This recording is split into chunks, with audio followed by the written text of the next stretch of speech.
तुम्हारा पेट वो तुम्हारी नमाज होगी। इस तरह अगर किसी का भाव रह जाता है या किसी का होता रह जाता है, मतलब कि बोली मैं आपसे प्रैक्टिकल आपको बताऊं चला तो प्रैक्टिकल करेंगे हम लोग, उसका सीखेंगे। बताइए ये बात बहुत जरूरी है कि अगर 3 उंगली आपकी पेट लगती नहीं है तो वाजिब तर्क होगा, वाजिब तर्क होगा तो नमाज नहीं होगी। जलसा यानी कि दोनों सज्जों के दरमियान सीधा बैठना है ना। सब मेरा सज्जा किया, फिर सीधा थोड़ी देर बैठेंगे, सुभान अल्लाह के नहीं मिकदार बैठेंगे, फिर उसको दूसरा सज्जा करेंगे।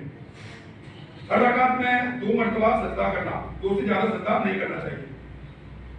रुकू, सुजूद, कौमा और जलसे में कम से कम 1 मरतबा सुभान अल्लाह कहने की मिकदार ठहरना ये भी वाजिब है। यानी कि रुकू से पहले है ना, रुकू के बाद सॉरी रुकू के बाद सजदे के पहले खड़े रहना, कौमा कहते हैं। क्या कहते हैं उसको? कौमा। और 2 जलसे के दरमियान जो बैठते हैं उसको, सजदे के दरमियान जो बैठते हैं मतलब उसको क्या कहते हैं? जलसा है। जो सजदे के दरमियान बैठते हैं उसको कहते हैं जलसा, और रुकू वाले खड़े होते हैं उसको कहते हैं कौमा। दूसरी रकात से पहले कायदा नहीं करना, यानी एक ही रकात हो गई फिर दूसरी रकात पढ़ने के बाद ही मतलब कायदा करेंगे, है ना, उसके पहले कायदा नहीं करेंगे। कायदे उला अगर चाहे नफल नमाज में हो तभी मतलब दूसरी रकात के बाद ही किया जाएगा।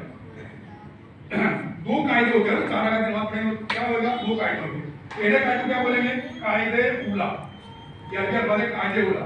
दूसरे कायदे क्या बोलेंगे? कायदे आखिरा। इसका मतलब कि सलाम फेरा जाता है, वो मतलब ये फर्ज है ना। ये कायदे उला मतलब ये वाजिब है। कायदे उला और कायदे आखिरा में अतहियात पूरा पढ़ना, इसका मतलब एक अल्फाज मतलब छूटना नहीं चाहिए, वाजिब मतलब। फर्ज, वितर और सुन्नत मुअक्कदा के कायदे उला में अतहियात के बाद और कुछ भी नहीं पढ़ना। जिसमें लोग 4 रकात की सुन्नत नमाज लोग पढ़ रहे हैं तो अतहियात ही सिर्फ पढ़ेंगे, दुरूद इब्राहिम नहीं पढ़ेंगे। अगर किसी ने दुरूद इब्राहिम पढ़ लिया भूल से, अल्लाहुम्मा सल्ली अला सय्यिदना मुहम्मद, इतना भी अगर पढ़ लिया तो उस पर मतलब सजदा वाजिब हो जाएगा। अगर अल्लाहुम्मा सल्ली अला कहा तो भी नहीं होगा, तो उसका आगे बढ़ गया तो सजदा मतलब वाजिब हो जाएगा। ये बात आपको समझ आती है ना, है ना? तो तकरीबन पूरा पूछ रहे हैं सर, ये बहुत जरूरी चीज है। बताइए सजदा भूल से पढ़ लिया तो भूल से पढ़ेंगे सजदा वाजिब हो जाएगा।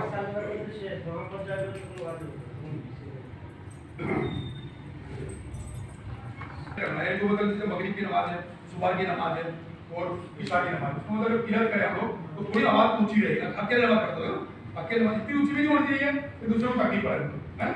कम से कम अपने कान को मतलब सुनी देने चाहिए।